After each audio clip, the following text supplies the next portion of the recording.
우리나라 물가는 상승할 이유가 하나를 빼놓은 거 단 하나도 없어요. 근데 우리나라 소비자 물가 상승률은 높다고 아우성해요. 그 이유가 뭐겠어요? 딱 하나예요. 환율이에요. 가상화폐 투자는 제발 하지 마시라고. 특히 스테이블 코인도 마찬가지예요. 경제는 파탄으로 간다고요. 이 가상화폐는 화폐가 아니에요. 도박장의 도박 코인이에요.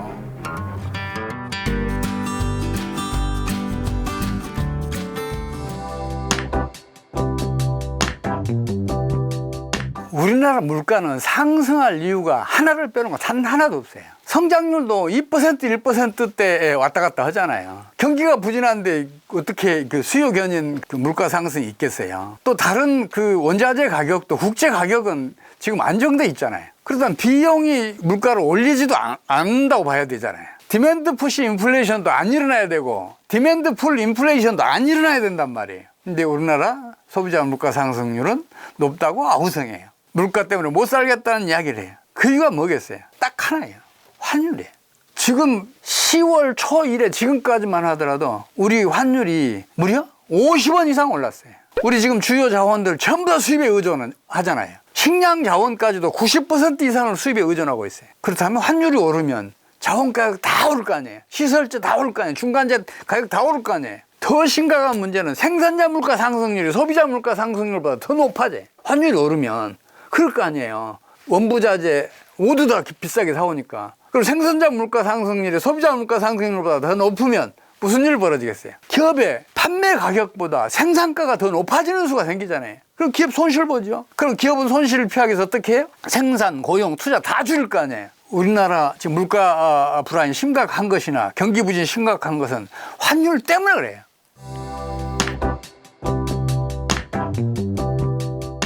우선 이 말씀부터 드릴게요. 경제학에는 경제병약이 없어요. 이거는 이상한 일이에요. 경제학은 경제체를 하나의 유기체로 간주하고 성립했어요. 근데 경제체의 기능은 일반 유기체보다 훨씬 떨어지잖아요. 근데 유기체 중에서도 가장 뛰어난 우리 인체를 위해서는 병약이 훨씬 넓게 깊게 발전해 있잖아요. 그렇다면 우리 인체보다 열등한 경제체에는 병리적 현상이 훨씬 더 자주 일어날 거 아니에요. 경제 병약이 생리학적인 그런 이론들보다 훨씬 발전해 있어야 한단 말이에요. 그런 관점에서 제가 경제 병약을 한번 수립해보기 위해서 노력해왔는데 이게 무려 40년이 걸렸어요. 주요 내용은 간단해요. 뭐냐면 이 세상의 재화는 두 가지가 있다. 하나는 우리가 일상적으로 소비하는 재화들, 소비재. 여기는 시설재도 포함돼요. 그리고 하나는 가치가 시간에 따라서 이렇게 상승하는 그런 가치재 두 가지가 있어요. 가치재 중에서 대표적인 게 부동산과 주식이에요. 이 부동산과 주식은 최소한도 5, 6년은 소득을 축적을 해야 수요가 일어날 수 있어요. 그동안에 가격이 못 올라요. 그럴 거 아니에요. 수요가 안 일어나니까 가격이 안 올 거 아니에요. 근데 일반 물가는 계속 오르고 있어요. 근데 수요가 한번 딱 일어나기 시작하면 일반 물가는 이미 올랐으니까 갑자기 상승 속도가 빨라져요. 물가 상승 속도가 빨라지게 되면 2, 3년 더 저축을 해야 수요에 가담할 수 있는 사람들이 큰 빚을 내서 수요에 가담하게 돼요. 우리 2018, 19년도 이때 영끌족들 큰 빚 내서 우리 부동산들 막 매입하고 그랬잖아요. 그게 뭘 의미하겠어요? 미래 수요가 현재 수요로 넘어왔다는 얘기 아니에요. 그럼 미래 수요가 현재 수요가 합해지면 수요는 배가가 돼요. 그럼 가격은 더 폭등을 해요. 이게 금융위기의 4단계 중에서 광기에 해당이 돼요. 근데 이 투기 열풍은 지속 가능성이 없어요.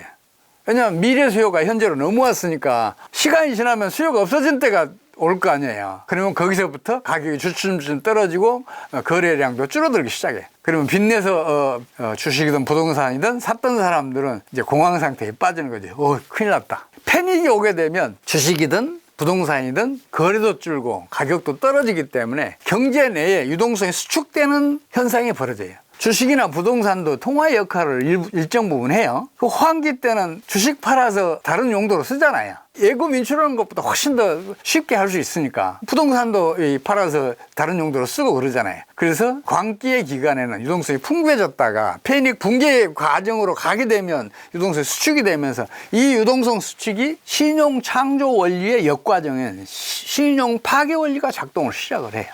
신용 승수배만큼 유동성이 수축이 되는 거죠. 그러면서 붕괴가 와요.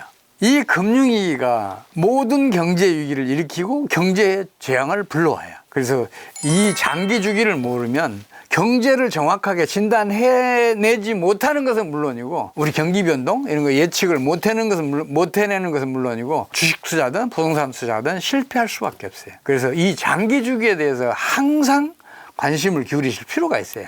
주변에서 여기저기에서 부동산 얘기 나오고 주식 얘기 나오면 이건 광기의 마지막 단계에 와 있다고 판단하시면 그거 틀림없어요. 그리고 주변에서 불안 심리들이 막 확산이 되기 시작하면 이거는 패닉 단계를 지나서 붕괴 단계로 가고 있구나, 이렇게 보면 틀림없어요. 그리고 급매물이 사라질 때쯤 되면 이거 장기 정책에 들어간다, 이게 한 5, 6년 지나면 다시 투기 열풍이 불 것이다, 이렇게 보시면 틀림없어요. 이 과정을 제가 경제 원리로, 그러니까 광기는 수요의 시간 이동에 의해서 발생을 하고, 패닉은 수요의 시간 이동에 따른 수요 공동화에 의해서 발생을 하고, 그리고 붕괴는 신용 창조 원리의 역과정인 신용 파괴 원리가 작동해서 일어난다. 이걸 제가 밝혀놓은 거죠. 근데 이걸 이제 이론적으로 밝혀놨으니까 그걸 증명을 해야 될 거 아니에요. 그래서 세계적인 금융위기 사례들, 이걸 이제 다 모아서 임상 사례로 덧붙여서 내가 주장한 게 옳다, 이렇게 해서 이제 제가 펴낸 게 경제병리학이라는 책인데, 여러분들도 관심 있으시면 재미로 보실만 할 거예요.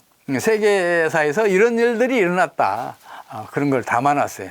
그리고 재미뿐만 아니라 여러분들이 그걸 보시게 되면 앞으로 자산 관리는 어떻게 하는 게 좋겠다, 그걸 여러분들이 스스로 깨우칠 수 있을 것 같아요. 제가 제일 안타까운 게예요. 지금 나이 60만 넘으면 시니어 축에 속해요. 그분들은 자기에게는 다시 기회가 없는 줄 알아요. 근데 지금 인생 100세 시대잖아요.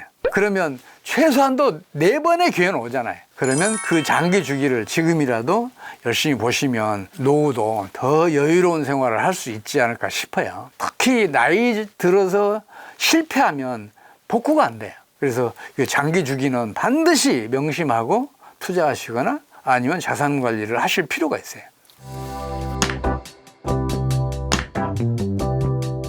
특히 자산 관리에 관심을 가지신 분들이 경제학 공부를 많이 하세요. 근데 그 당장 중단하시는 게 바람직해요. 왜냐하면 현재의 경제학은 실용성이 아무것도 없어요. 오히려 해를 끼쳐요. 얼마나 현재의 경제학 이론들이 형편없는가는 제가 얼마든지 사례를 들어드릴 수 있는데, 그중에 대표적인 거 하나만 말씀드릴게요. 경제학의 그 중추가 가격 이론이에요. 근데 가격 이론은 완전 경쟁, 합리적인 행동, 그리고 완벽한 정보, 여기에다가 신속한 균형이라는 전제조건 위에 서 있어요. 이 전제조건에 가장 근접한 시장이 주식시장이에요. 근데 주식시장에서 가격 이론으로 투자하겠다는 사람은 단 한 사람도 없어요. 가격 이론대로 투자하면 무조건 망해요. 그렇다면 가격 이론은 아무 쓸모없다고 말해도 틀리지 않아요. 그럼 가격 이론은 틀렸냐? 아니에요. 맞아요. 수요가 더 많이 증가하면 가격은 오르잖아요. 틀림없잖아요. 근데 왜 가격 이론이 쓸모가 없냐? 지금 현재의 가격 이론은 가격 변동 이론이에요. 수요가 더 많이 증가하면 가격은 오르고, 공급이 더 많이 증가하면 가격이 내린다. 가격의 변동만을 결정하잖아요. 가격을 하는 경제 원리는 따로 있어요. 근데 그것을 아직까지 찾지를 못했어요. 그러니까 가격 변동 원리로 자꾸만 주식시장이든 일반 가격 동향을 판단을 하려고 하면 틀릴 수밖에 없는 거죠. 그래서 지금으로서는 경제학 본인이 배웠던 거 다 버리실 필요가 있어요. 현실을 먼저 봐야 돼요.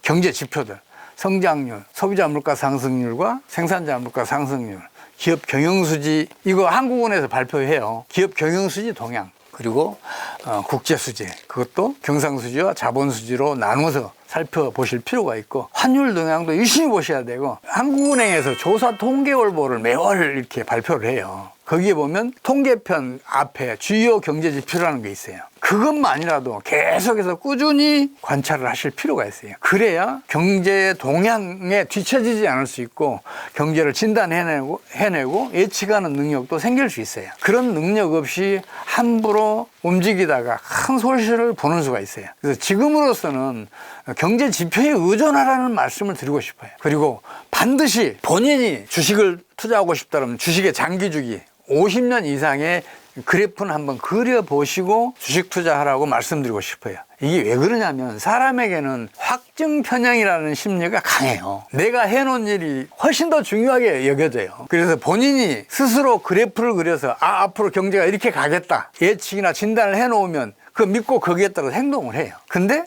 다른 사람이 아무리 뛰어난 사람이 얘기하더라도 거기에 따르는 경우는 흔치 않아요. 그래서 여러분들이 직접 그래프를 그려보시라고 제가 권고 드리고 싶어요. 그리고 또 하나 제가 이게 꼭 여러분들한테 드릴 말씀이 있어요. 가상화폐 투자는 제발 하지 마시라고. 특히 스테이블 코인도 마찬가지예요. 가상화폐 전문가들 흔히 그러잖아요. 가상화폐가 조만간 법정화폐를 대체할 것이라는 얘기를 해요. 그 화폐 발행의 이익이 모든 사람에게 이게 균등하게 배분된다는 이야기를 해요. 가상화폐는 법정화폐를 영원히 대체할 수 없을 뿐만 아니라 대체해서도 안 돼요. 만약에 가상화폐가 법정화폐를 대체했다고 생각을 해봐요. 무슨 일이 벌어질지. 우리 상점의 가격표들 매일매일 바꿔 달아야 돼요. 그럼 생산이 제대로 이루어지겠어요? 고용 투자가 제대로 이루어지겠냐고요. 결국 축소 재생산이 일어나면서 경제는 파탄으로 간다고요. 이 가상화폐는 화폐가 아니에요. 도박장의 도박 코인이에요. 도박장에서 도박 코인이 아주 유용하게 쓰이잖아요. 아주 중요한 자산이잖아요. 가상화폐 시장에서만 그게 역할을 한단 말이에요. 근데 가상화폐는 도박 코인이라고 그랬잖아요. 근데 도박은 마약보다 중독성이 훨씬 강해. 도박한 사람들 다 결국은 패가 망신하잖아요. 가상화폐 투자자들도 마찬가지예요. 가상화폐 비트코인 시작은 1달러도 안 된 때부터 시작을 했어요. 한때 10만 달러 넘었잖아요. 지금도 9만 9천 달러대에 와 있잖아요. 그럼 그동안에 돈 번 사람도 어디 갔어요? 1세대들 1달러도 안 되던 그 가치가 수백 수천 달러 갈 때 투자했던 사람들 큰 돈 벌었잖아요. 그 사람도 어디 갔어요? 다 파산했어요. 그 다음에 수백 달러 7, 800대에서 2,800, 3,000 달러 갈 때 그때 투자했던 사람들 2세대들 다 망했어요. 지금 가상화폐 투자해 놓으신 분들은 이 3세대잖아요. 이분들은 큰 돈 벌었어요. 수천 달러, 아니 수만 달러에서 투자했어도 그렇단 말이에요. 지금 10만 달러 가까이 가 있으니까. 근데 이 사람들 결국은 어떻게 되겠어요? 도박장에서 일시적으로 큰 돈 벌 수 있어요. 근데 결국은 패가 망신한단 말이에요. 제가 가상화폐에 대해서 이렇게 부정적으로 말씀드리는 이유 중 하나가 뭐냐면 우리나라가 가상화폐 때문에 최소한도 50조 원 이상을 우리 국부가 해외로 날아갔어요. 물론 미국 같은 경우에는 가상화폐를 강조할 필요가 있어요. 가상화폐의 그 발굴을 위해서는 최첨단 컴퓨터가 필요하잖아요. 초고성능 컴퓨터가 있어야 그걸 누구보다 빨리 채굴을 할 수 있단 말이에요. 초고성능 컴퓨터 어디에 집중돼 있어요? 미국에 집중돼 있잖아요. 미국이 가상화폐 제일 많이 가지고 있어요. 미국으로서는 그거 다른 나라에 팔면 그 공짜로 다른 나라 국부를 약탈하는 거 아니에요. 그러니까 미국은 스테이블 코인 법제화 할 수 있어요. 가상화폐 비트코인 계속해서 이 붐을 띄울 수 있어요. 그 손실은 누가 봐요? 가장 큰 손실을 본 나라 중에 하나가 우리나라예요. 그래서 제가 가상화폐에 대해서는 이런 부정적인 말씀을 드리는 거예요. 그뿐만 아니라 개인적으로도 파산하기 딱 좋아요. 지금 많이 벌으셨던 분들은 빨리 지금 손 떼야 돼요.